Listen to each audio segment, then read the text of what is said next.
안녕하세요 여러분. 밤새 잘 주무셨습니까? 4월 19일 금요일입니다. 일주일이 참 빨리 가는 것 같죠? 오늘도 하루 한 말씀, 우리에게 주신 말씀 묵상하며 하루를 함께 시작하고자 합니다.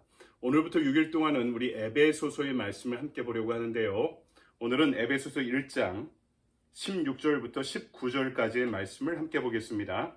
내가 기도할 때 기억하며 너희로 말미암아 감사하기를 그치지 아니하고 우리 주 예수 그리스도의 하나님 영광의 아버지께서 지혜와 계시의 영을 너희에게 주사 하나님을 알게 하시고 너희 마음의 눈을 밝히사 그의 부르심의 소망이 무엇이며 성도 안에서 그 기업의 영광의 풍성함이 무엇이며 그의 힘의 위력으로 역사하심을 따라 믿는 우리에게 베푸신 능력의 지극히 크심이 어떠한 것을 너희로 알게 하시기를 구하노라.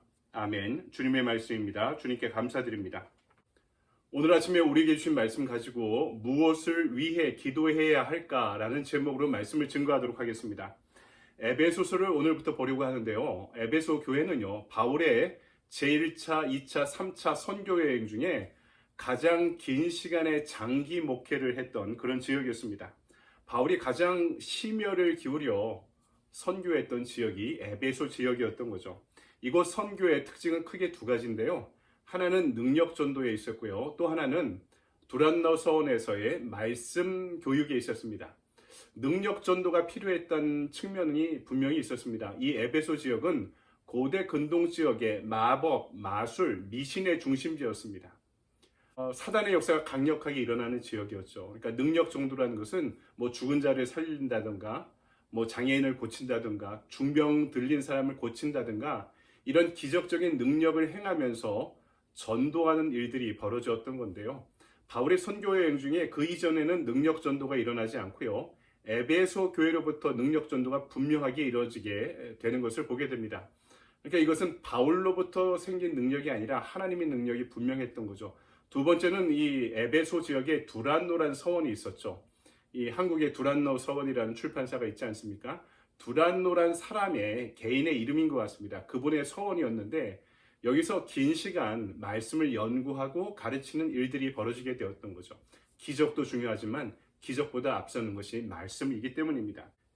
바울이 에베소의 선교 사역을 마치고 다른 지역으로 선교 여행을 떠나면서 이후에 보낸 편지가 바로 에베소서였던 것입니다. 이 에베소서는 바울의 서신들이 늘 그렇듯이 이 서신을 받는 수신자들, 에베소 교인들을 향한 중보와 축복의 기도로부터 시작합니다. 오늘 16절을 보니까 내가 기도할 때 기억하며 너희로 말미암아 감사하기를 그치지 아니하고 이렇게 말씀합니다. 에베소 교회를 향해 바울이 늘 기도해 왔음을 알 수 있죠. 자신을 위한 기도도 필요하지만 남을 위해 드리는 중보의 기도는 더 필요합니다. 왜냐하면은 나 자신을 위한 기도는 나의 욕망이 개입될 여지가 있습니다. 하지만 다른 사람을 위한 기도는 순수한 마음으로 긍휼과 자비의 마음으로 드리기에 더욱더 하나님의 응답이 빠른 것을 경험할 때가 많습니다. 바울은 이 기도의 원리를 알고 있었기 때문에 언제나 자신이 개척할 선교지를 향해 언제나 중보하며 기도했던 것이고요. 그 개척한 선교지의 모든 성도들에게 자신의 선교 사역을 위해, 목회를 위해 늘 기도해달라고 이렇게 부탁하기도 했습니다. 중보의 기도가 중요하다는 사실을 알고 있었기 때문이죠. 그래서 오늘 에베소 교회를 향해서도 중보하며 기도하는데 그 기도의 제목은 알을 위한 기도였습니다. 여러분, 그리스도인들의 불행은 나에게 엄청난 축복이 주어졌음에도 불구하고 그것을 늘 잊고 사는 데 있다는 것입니다. 그래서 바울은 사랑하는 에베소 교인들을 향해 기도하면서 하나님의 놀라운 복을 깨닫기 위해 그들이 세 가지 사실을 알게 해달라고, 깨닫게 해달라고 그렇게 중보하며 기도하고 있습니다. 먼저는 하나님을 알게 해달라고 기도합니다. 여기서 안다라는 말은요, 하나님을 지식적으로 하나님에 대한 정보를 안다는 뜻이 아니라 하나님을 경험하는 삶을 가리키는 것입니다. 기도는 하나님께 드리죠. 하나님을 알 때 기도의 능력을 알게 됩니다. 바울은 그래서 기도의 능력도 믿었고 경험했던 것입니다. 사람들은 모두 기도의 중요성을 알지만 기도의 능력을 잘 몰라요. 그래서 잘 기도하지 않습니다. 하나님을 바로 알면 내가 직접 움직이는 것보다 하나님께서 움직이시는 것이 더 강력하다는 것을 알기 때문에 기도할 수밖에 없다는 것입니다. 기도의 위대함을 알고 있던 고아의 아버지라 불리는 조지 밀러는요, 이렇게 이야기합니다. 기도보다 앞서지 말자, 성령보다 앞서지 말자. 예산이 없으면서도 수천 명의 고아들을 또 보살피며 하루하루 한 끼 한 끼를 먹이며 살아갈 수 있었던 이유가 바로 그의 기도에 있었다고 뮬러는 그렇게 고백하고 간증했던 것입니다. 기도 응답되길 우리는 간절히 사모한다면 먼저 하나님을 알아야 됩니다. 그래서 우리가 하나님을 알기 위해 오늘 17절 말씀에 바울은 지혜와 계시의 영을 달라. 에베소 교인들에게 하나님 지혜와 계시의 영을 주셔서 그들이 하나님을 알게 해달라 이렇게 기도하고 있습니다. 우리도 이렇게 기도해야 됩니다. 우리에게 지혜와 계시를 주시는 성령 하나님, 하나님을 알기 원합니다. 하나님을 경험하기를 원합니다. 살아계신 하나님을 만나기 원합니다. 하나님의 임재 안에 살아가기 원합니다. 도와주십시오. 두 번째는 부르심의 소망이 무엇인지 알게 해달라 이렇게 기도합니다. 하나님은 우리를 여러분 두 번 부르십니다. 첫 번째는 구원을 향한 부르심. 하나님의 자녀가 되어서 모든 죄로부터 자유케 되고 무거운 죄의 짐을 내려놓고 죄의 싹신 사망으로부터 벗어나서 우리가 하나님을 향한 영원한 자유를 보장받는 부르심입니다. 이 부르심의 내용은 모두가 같습니다. 하나님은 모두를 부르시기 때문에 그 부르심에 응답해 나아갈 때 우리는 구원받는 하나님의 자녀가 되는 거죠. 또 하나는 사명으로의 부르심입니다. 이 부르심은 사람마다 각기 다른 부르심입니다. 오스 기니스라는 사람이 소명, 더 콜링이라는 책을 썼는데요. 이 부르심, 소명에 대해 이렇게 이야기합니다. 소명이란 하나님이 우리를 그분께로 부르셨기에 우리의 존재 전체, 우리의 행위 전체, 우리의 소유 전체가 특별한 헌신과 역동성으로 그분의 소원에 응답하여 그분을 섬기는데 투자된다는 진리다. 좀 번역체라서 어려운 표현인데요. 하나님의 부르심에 뭔가 특별한 게 있다는 것입니다. 그래서 우리의 존재를 드리고 행위를 드리고 소유를 드리는 것이 아깝지 않은 것이, 그럴 만한 가치가 있는 것이 부르심의 가치다라고 이야기하는 거죠. 왜냐하면 우리 인생의 소명을 감당하고 살아가는 것만큼 우리를 능력 있게, 행복하게, 자유롭게, 은혜롭게 만드는 길이 없기 때문입니다. 상상할 수 없는 축복의 길이 소명의 길에 놓여 있기 때문입니다. 그래서 바울은 성도들이 마음의 눈을 열게 해달라 이렇게 기도했던 거죠. 18절, 너희 마음의 눈을 밝히사 그의 부르심의 소망이 무엇이며, 부르심, 각기 부르심 안에 소망이 있다고 이야기하는 거죠. 마음의 눈이 밝아야 하나님의 부르심을 압니다. 하나님의 부르심을 알아야 주님 주시는 풍성한 복을 누리며 살아갈 수 있기 때문입니다. 마태복음 5장 8절을 보면 마음이 청결한 자는 복이 있나니 저희가 하나님을 볼 것이며 이렇게 말씀하죠. 기도할 때 마음이 어수선해지면 우리가 기도가 잘 안 됩니다. 우리가 기도할 때 눈을 감는 이유는요, 마음의 눈을 뜨기 위해서입니다. 그래야 하나님을 볼 수 있고 하나님을 만나야 우리 부르심에 얼마나 큰 복이, 소망이 있는지 깨달을 수 있기 때문입니다.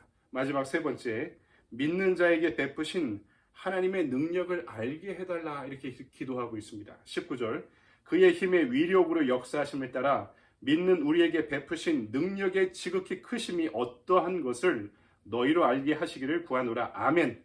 하나님은 전지전능하신 분입니다. 모든 걸 아시고 모든 걸 행하실 수 있는 분이죠. 하나님의 능력이, 그런데 에베소서를 보면 그리스도 안에서 나타난다 이렇게 표현합니다. 그리스도 안에서란 표현이 에베소서에 여러 번 등장하고 있습니다. 예수 안의 역사는 하나님의 가장 강력한 크신 능력이 무엇입니까? 그것은 부활의 능력입니다. 하나님은 그리스도를 죽은 자 가운데 살리셨죠.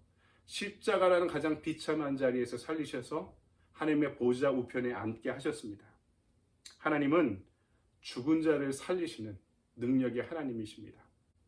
어제 말씀처럼 우리 인생에 썰물이 밀려나가 모래톱에도 갇히고 바위 틈에도 갇히지만 하나님의 능력은 그리스도 예수 안에서 밀물처럼 우리에게 쏟아져 들어온다고 성경은 증거하고 있습니다. 바울은 성도들이 기도하며 이 능력을 깨닫게 해달라 이렇게 기도하고 있는 것입니다. 예전에 한국에서 월드컵을 진행할 때 한국 축구 대표팀의 감독이 히딩크, 유명한 분이었죠. 그분이 CF 광고에 나와서 당신의 능력을 보여주세요 이렇게 이야기해서 이게 일종의 밈처럼 유행했던 적이 있었습니다. 본문에서 바울은 당신의 능력을 보여주세요, 하나님에게 기도하는 거죠. 에베소 교인들이 부디 하나님의 능력을 알아 기도하는 교인들이 되길 원합니다. 이렇게 간구하고 있는 것입니다. 초대교회에 있어서 일어났던 수많은 역사는 교회사의 역사에 계속 반복되어 왔습니다. 왜 그럴까요? 세상을 창조하신 하나님, 이 땅에 교회를 세우신 하나님이 교회사의 면면의 역사에 언제나 동행하시고 살아계신 하나님이셨기 때문입니다. 그렇다면 그 하나님은 지금 우리의 하나님이시고 지금 나의 인생에도 구원하시고 창조하시며 인도하시는 하나님이심을 믿습니다. 교회사에 일어났던 수많은 능력이 우리에게도 지금 나에게도 일어날 수 있다는 사실을 믿습니다. 하나님의 능력은 믿는 자에게 현실이 되기 때문입니다. 하나님을 믿는다고 하면서 사람을 의지하는 사람들이 많습니다. 어려운 일 당하면 하나님께 기도하기보다 주변에 누가 있지 않는가? 내가 의지할 만한 힘 있는 사람이 있지 않는가? 찾는 경우가 더 많습니다. 하나님을 찾기보다 사람을 찾고 의지하기 때문에 우리의 기도가 무능력해지는 이유가 거기에 있는 것입니다. 여러분, 오늘도 바울을 따라 우리 이렇게 기도합시다. 첫 번째, 하나님을 알기 원합니다. 두 번째, 나를 이 땅에 부르신 소명이 무엇인지를 알기 원합니다. 세 번째, 나를 구원하시고 인도하시는 하나님의 능력을 알기 원합니다. 빌립보서 4장 13절에 말씀합니다. 내게 능력 주시는 자 안에서 내가 모든 것을 할 수 있느니라. 아멘. 내게 능력 주시는 하나님의 능력 안에 오늘도 이 기도 제목 붙잡고 하나님을 알고 나의 부르심의 소명을 알고 또 하나님의 권능과 권세, 인도하심을 깨닫는 하루가 되기를 주님의 이름으로 간절히 축원드립니다. 아멘. 적용의 질문입니다. 바울이 말한 진리 중에 내가 깨달아 알아야 할 것은 무엇입니까? 오늘 나는 무엇을 위해 기도해야 될까요? 이 바울이 원하는 세 가지 깨달음이 있죠. 하나님을 알기 원합니다. 내가 이 땅을 살아가는 인생의 부르심의 소명을 알기 원합니다. 하나님의 능력이 얼마나 큰지를 알기 원합니다. 여러분에게 가장 시급한 기도는 무엇입니까? 오늘의 액션 플랜입니다. 오늘 하루 30분 이상 기도하기. 여러분 드라마를 봐도 30분 이상 보지 않습니까? 밥을 먹어도 30분 이상 먹는데요. 우리가 참 기도하지 못하는 것 같습니다. 참 안타까운 사실인데요. 오늘 하루 우리 일상의 삶 가운데 여러분 30분 이상의 시간들을 투자하면서 오늘은 하나님을 깊이 만나고 기도하는 하루가 되길 바랍니다. 여러분 오늘도 좋은 하루 보내시기 바랍니다. 감사합니다.